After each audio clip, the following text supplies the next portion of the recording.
Kenapa agama diajarkan al-jannatu takhta aqdamil ummahat? Surga itu berada di bawah telapak kaki ibu. Coba itu contohnya. Digendong bersusah payah, dari tadi itu hadir, kepanasan, tidak pulang. Untuk apa? Karena mau dengar dakwah. Dan mau dengar dakwah sayang juga sama anak. Makanya adik-adik sekalian, ketika Anda durhaka sama ibumu, maka jangankan kau masuk surga, baunya surga diharamkan bagimu. Dengar ini cewek-cewek, sopan sama cowoknya, kurang ngajar sama mamanya. Kalau mamanya yang kasih tahu, apa sih mama tahu, itu kan dulu. Sekalinya cowoknya aja, iya deh bang, terserah abang aja deh, saya ikut, mana yang baik. Dongo. Tahu dongo? Beleng-beleng. Tahu beleng-beleng?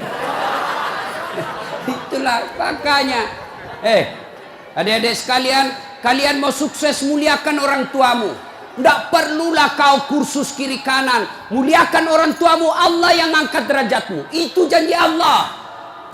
Biar kau sekolah tinggi-tinggi, tapi kau tidak hargai bapakmu, kau hina orang tuamu, bisa jadi kau dapat kerja, tapi kerjaan yang kau dapat makin jauhkan kau dari agama. Bisa jadi perusahaanmu lancar, tapi perusahaanmu justru menyeret kau masuk gampang neraka. Ada orang tidak cerdas, tidak terlalu berkualitas dirinya, tapi dia muliakan orang tuanya, Allah angkat derajatnya. Maka adik-adik, muliakan orang tua, enak hidupmu. Itu tadi model anak sekolah. Kalau kita model yang sudah punya istri, bagaimana modelnya Ustadz durhakanya? Takut sama istrinya. Dapat rezeki, suaminya bilang, bu, sudah lama kasihan ini nomor antrinya bapak, mau haji tidak dapat-dapat, ini ada kasihan duit, bagaimana kalau kita kasih umroh dulu ibu, bapak kita kasih umroh dulu di kampung. Apa langsung dia bilang istrinya, apa? Bapakmu terus. Apa? Mamamu terus. Langsung dia bilang suaminya, sudah mipalek, terserah kau. Ada begitu di sini? Ada. Beleng-beleng. Apa kamu takut sama istrimu? Nawamu semua dia kau ambil semua. Jangan takut sama istri, Pak. Bapak tidak bakal bahagia dalam hidupmu kalau kau lebih takut sama istrimu untuk membahagiakan orang tuamu. Nah. Makanya hidupmu susah dalam rumah tangga. Kenapa? Istrimu kurang ngajar sama ibumu. Maka bilang sama istrimu, jangan coba-coba sakiti perasaan ibu saya. Kalau kau lukai perasaan ibu saya bawa kau ke pengadilan agama, saya ceraikan kau baik-baik. Lalu saya bilang sama mamanya, istriku di rumah, boleh kau marah-marah sama saya, boleh kau tutup pintu, yang penting tidak kau kunci. Boleh kau lempar kepalaku, yang penting tidak kena. Satu yang tidak boleh, jangan kau pernah hina orang tuaku. Begitu kau hina orang tuaku, wabillahi taufiq wal hidayah, keluar. Begitu deh. Ada di sini takut sama istri? Jangan, Pak. Itu yang membuat ibu juga kalau mau bahagia rumah tanggamu, muliakan mertuamu. Datang mertuamu dari kampung, dari Sulawesi Selatan, hormati. Jangan baru duduk mertua dia bilang, kapan ki pulang, mak? Bawa dia, kasihan itu orang tua kalau dari kampung, naik dari Parepare, turun di pelabuhan barang, bawa ayam 3 ekor, lepas di terminal 1, nah kejar lagi tuh, bawa pisang, bawa beras, bawa semua dia bawa, kasihan. Padahal anaknya sudah ada kerjanya di papan, dia bawakan itu. Begitu cintanya orang tua kepada anak. Jadi wajar kalau ibu bapak kurang ajar, tidak akan mendapat berkah dalam hidup. Muliakan orang tua ya. Kalau ada yang tanya-tanya, kenapa hidupku susah selama ini? Tidak usah tanya jalan lain. Durhaka sama orang tua. Orang tuaku sudah meninggal, Ustaz. Cara berbuat baiknya. 1, doakan. Allahumma gfirli wali walidayya warhamhuma kama rabbayani. Saya heran lihat-lihat kita. Kalau tangannya ulama kita cium bagus.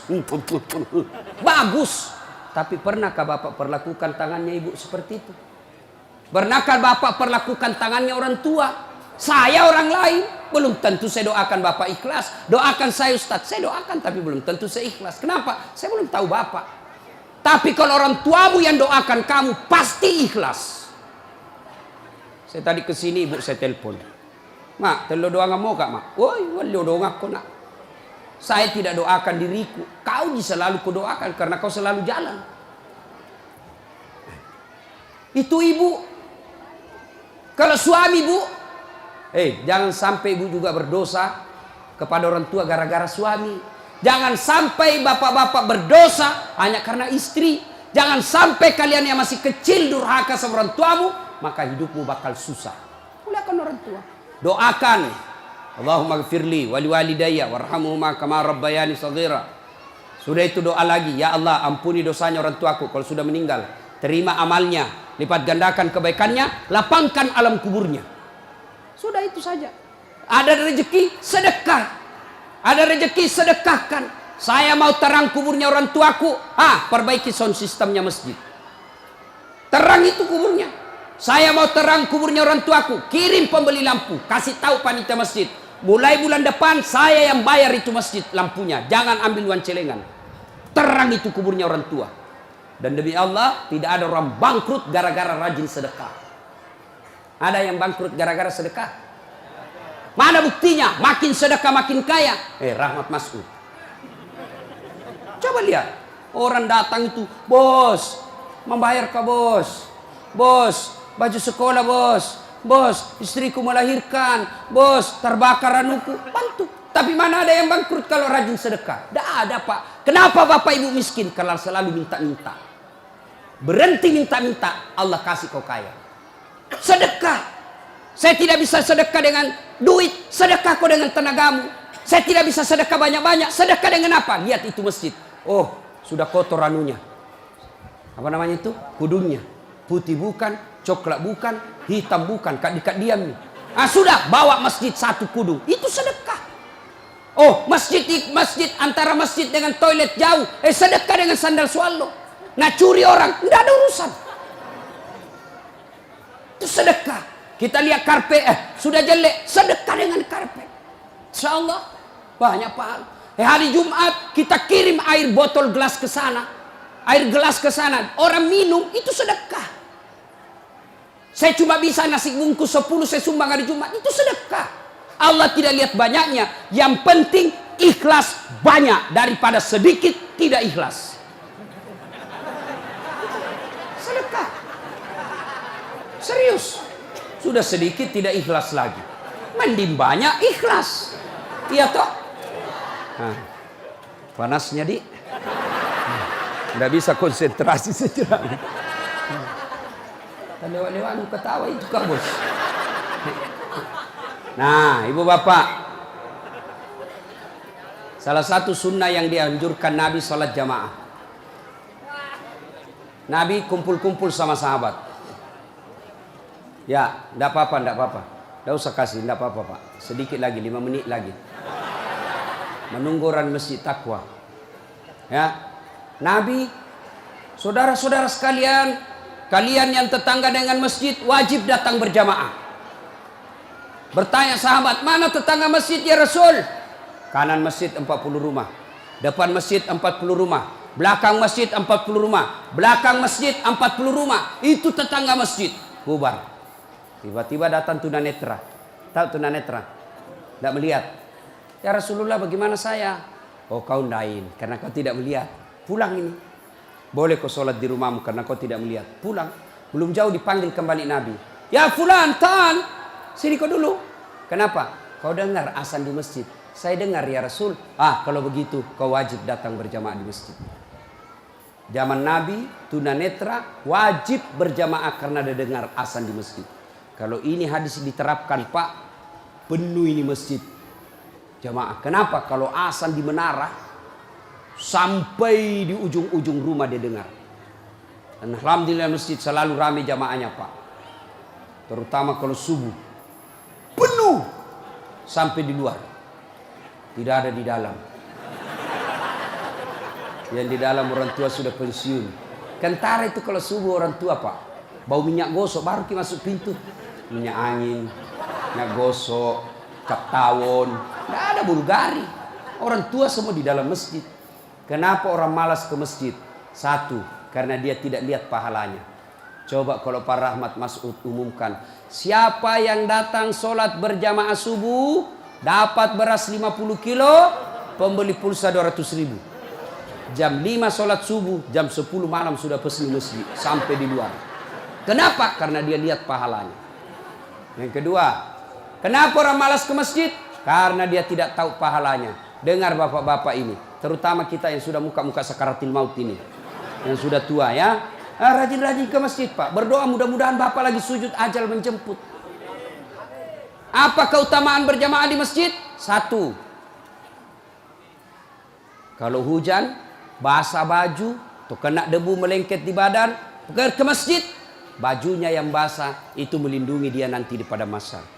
Tahu mantel Pak, hujan, kalau hujan pakai payung. Apa tujuan itu payung? Supaya bapak tidak kena air, supaya ibu tidak kena air kalau pakai baju mantel. Begitulah fungsinya baju yang basah. Ketika bapak ke masjid dan gerimis, basah baju itu bapak yang melindungi bapak agar tidak disentuh api neraka. Sudah. Coba jangan juga salah paham. Teman-teman sudah dengar begini, hujan keras dia buka payungnya, pergi di jalan. Belen-belen namanya itu. Ya. Apalagi keutamaan berjamaah di masjid? Kata Nabi, kalau kau wudhu dulu, lalu kau datang ke masjid, langkah-langkah kakimu adalah jihad fisabilillah. Melangkah kaki kanan, 1 pahala dicatat. Melangkah kaki kiri, gugur dosa kecil. Jadi kalau 300 rumah masjid, dari rumah tak dari masjid, 300 meter kali 2, 600 meter. Berapa langkah kaki itu bapak dapat? Apalagi kalau bapak jalan begini, berapa langkah kaki itu? Iya toh. Apalagi kalau bapak keliling-keliling dulu ke kampung baru, sampai di sini selesai orang sholat dong. Apalagi keutamaan berjamaah di masjid? Seluruh materi yang kita lewati, pagar, tembok, dinding, aspal, tumbuhan, semua jadi saksi.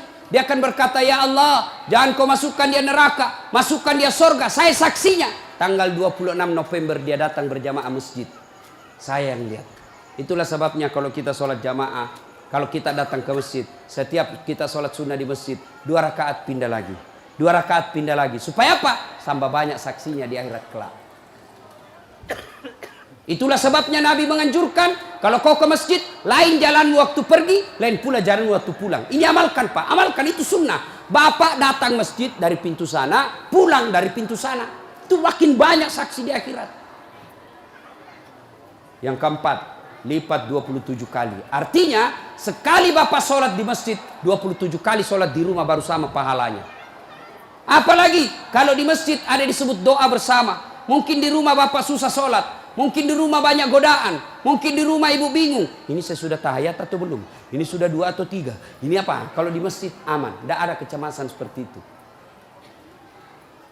Nah, itu datang ke masjid. Yang berikutnya, yang membuat orang malas ke masjid. Tadi, yang ketiga, manajemen masjid tidak bagus. Mana manajemen masjid yang tidak bagus? Selalu disimpan saldo kas. Jangan simpan saldo Pak. Dengar ini panitia masjid. Bapak kalau simpan saldo kas di masjid, bapak yang tanggung dosanya, tidak jalan amalnya orang. Saldo kas 80 juta. Jangan simpan. Cari orang yang susah, yang rajin berjamaah. Ada utangnya di bank, bayarkan supaya dia lepas dari kredit. Boleh itu. Baru dia suruh cicil ke masjid. Kalau dia di bank berbunga, makin susah hidupnya. Boleh. Saldo kas 80 juta, kita mau kencing tidak ada air. Kerannya rusak-rusak, simpan, jangan. Berhenti jadi panitia kalau bapak tidak bisa urus masjid. Yang sudah tua mundurlah, kasih anak muda. Ini masjid bukan perusahaan punya. Begitukah di sini? Hah? Jangan marah Pak, siapa suruh kau panggil Kak? Mau kok. Demi Allah Pak, bapak tanggung kalau amalnya orang tidak jalan. Bapak coba kalau itu uang cuma 100.000, tapi diberikan keran, maka selama keran itu berputar, selama itu orang yang punya uang dapat pahala. Tapi kalau dia cuma di bank disimpan, tidak jalan amalnya. Belikan dispenser, belikan kopi. Tidak apa-apa, boleh. Jangan ditulis di masjid, dilarang tidur. Siapa yang larang tidur di masjid? Tidak ada dalilnya. Ayo, Bapak pernah ke tanah suci di Madinah? Pernah ke Mekah? Ada tidak ditulis dilarang tidur? Tidak, Pak. Barangkali ada orang tidak bisa tidur di rumahnya, dia datang ke masjid supaya bisa tidur. Itu memang boleh. Yang tidak boleh, ngiler. Maka kalau kau mau tidur di masjid, bawa kau bantal. Kalau tidak bisa, kau gelisah kau di rumahmu. Bertengkar kau sama istrimu. Istrimu ngomel terus. Maka dia bilang, jangan kau pulang. Merdeka.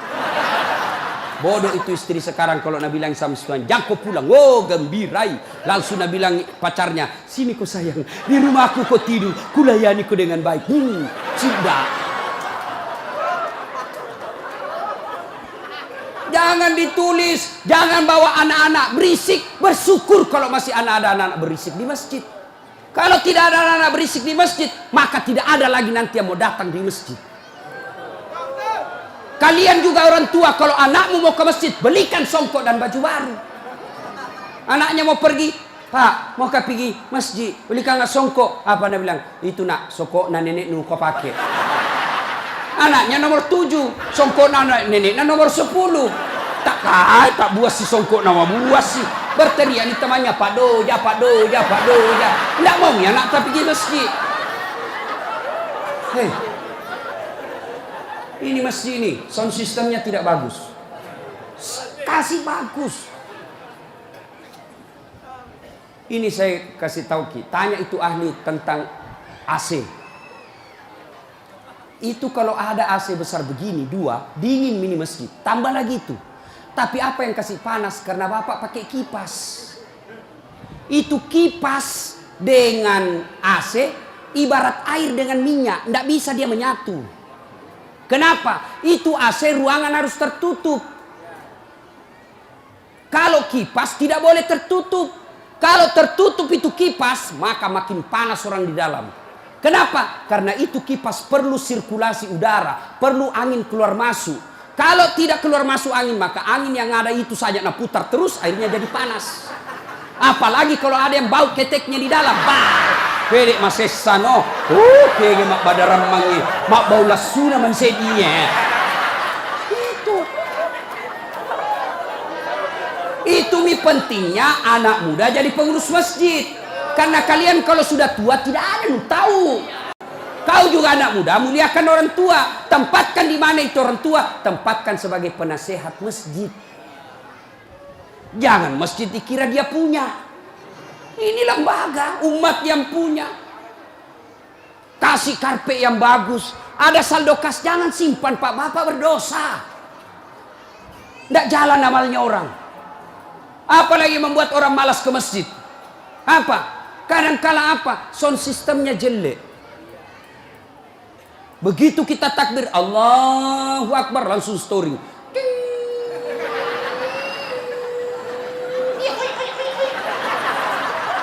Mau ki perbaiki, sudah maki takbir, terpaksa si tangan ki.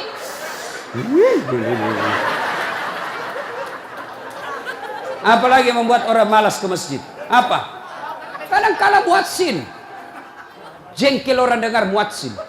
Orang tua, sudah tua, tidak mau tom mengalah, mundur na wasangiko.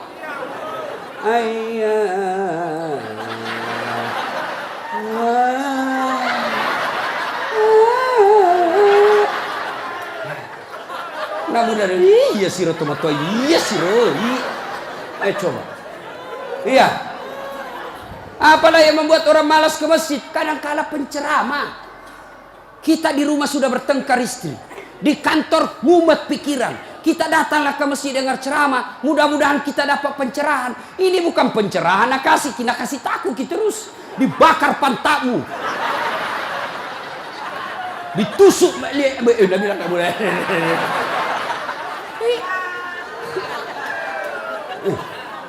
Iya. Apalagi yang kasih malas orang ke masjid.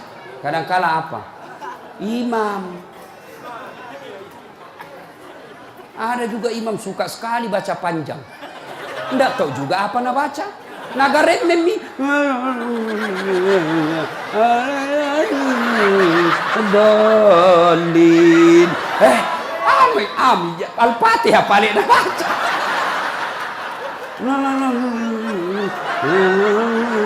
Dolin. Malam petoni ndak jelas. Makanya kata Nabi, kalau kau jadi imam, dengar ini Pak Imam. Satu, baca kau yang ringkas. Kenapa? Karena jamaah kita di belakang macam-macam. Ada yang sudah tua tidak bisa lama berdiri. Ada anak muda yang baru datang, tidak senang yang lama-lama. Pulang di masjid, enak sembahyang di masjid. Ampun Ma Ustaz. Kenapa? Dia bilang itu mesti aliran sesat. Kenapa aliran sesat? Dia bilang sembahyang subuh 3 rakaat. Bukan 3 rakaat, sujud tilawah nama itu dong. Makanya tuh imam sebelum kau takbir jelaskan dulu jamaahmu. Adik-adik, ini kita sujud tilawah. Sunnah malam Jumat membaca surah As-Sajdah. Pada rakaat kesekian kita harus sujud. Ini bukan 3 rakaat, tapi karena Allah perintah ayat itu dibaca sujud. Jelaskan. Yang sulit, aliran apa ini? Kenapa 3 rakaat? Enggak, kau yang dongo.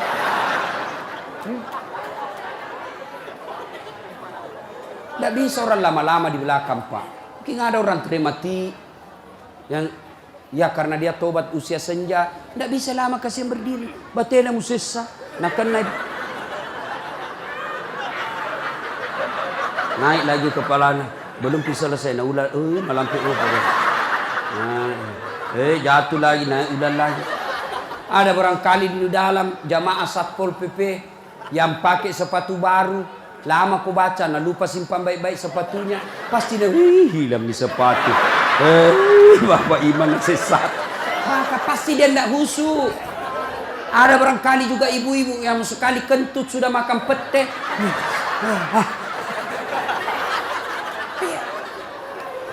Ya. Yang kedua kata Nabi, kalau kau jadi imam, baca yang umumnya orang hafal. Tujuannya apa Ustaz? Satu, supaya jamaah ikut kalau dia hafal. Coba kalau kita imam baca Al-Fatihah, kita ikut juga toh. Kenapa? Karena kita hafal. Tapi coba imam membaca surah Al-Baqarah ayat 10 sampai 120. Nah, imam sibuk dengan bacanya, kita sibuk dengan hayalan tak. Mau ikut, tidak dihafal. Mau ruku, belum ruku, terpaksa dibaca semua pengumuman masjid. Keadaan keuangan masjid, saldo kas pengeluaran, sumbangan dari haji, dibaca semua. Belum selesai ini sudah dibaca satu palampang ini, satu ini dibaca lagi Persatuan Guru Republik Indonesia. Belum selesai imam dibaca lagi bajunya tim sukses Rahmat Masud, calon wali kota Balikpapan. Semua Pak dibaca. Siapa salah? Imam. Ada ini cerita gini, wallahu alam benar atau tidak. Ada penghafal Quran, dites bacaannya. Nah, kau imam, kau mau dengar bacaan imam lah dia. Dia baca betul yang susah. Hanya dia yang tahu. Tiba-tiba jatuh cicak kepalanya. Tas silang itu, stres. Orang stres hilang bacaannya. Apa sambungannya ini ayat? Mau ruku, tidak tahu apa sambungannya?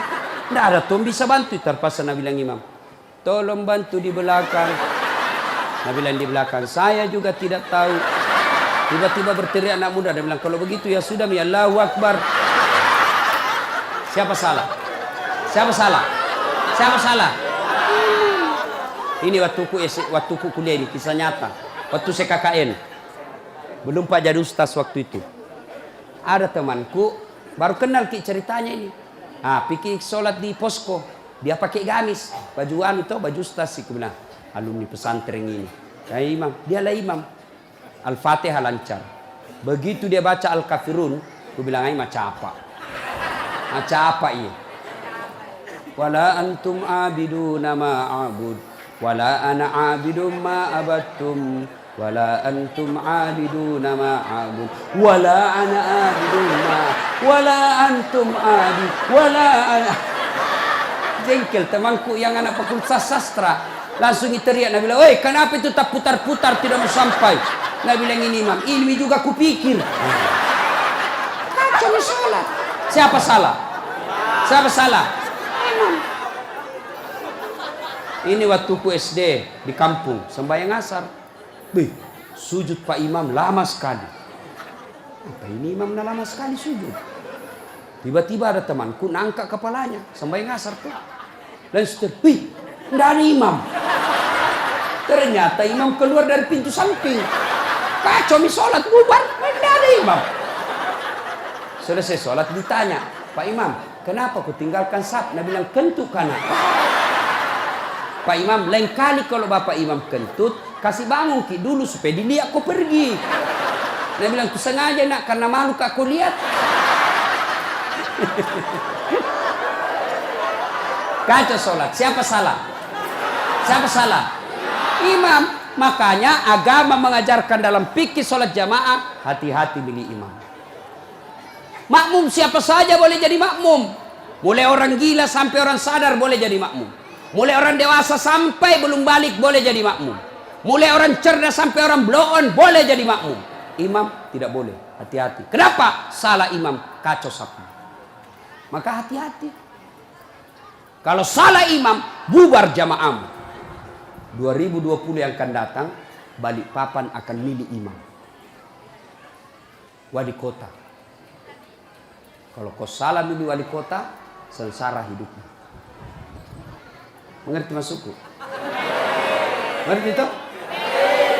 Siapa yang panggil kak? Hah? Ada juga calon wali kota, datangkan artis. Tahu pernah mama ustad. Kalau artis nak datangkan kibu, terancam kibu. Datang itu artis, kelihatan dadanya, kelihatan pahanya. Nah goyang di depannya suami tak. Enggak juga nak kasih lihat kipahanya pak, nak kasih lihat saja. Dia tu apa keteni-teni kipak. Enggak nak kasih pegang, dikasih lihat saja. Cancing-cing. Ada itu Pak Haji menontonnya. Coba kalau ustaz nih, kita dah tahu ini salat jamaah.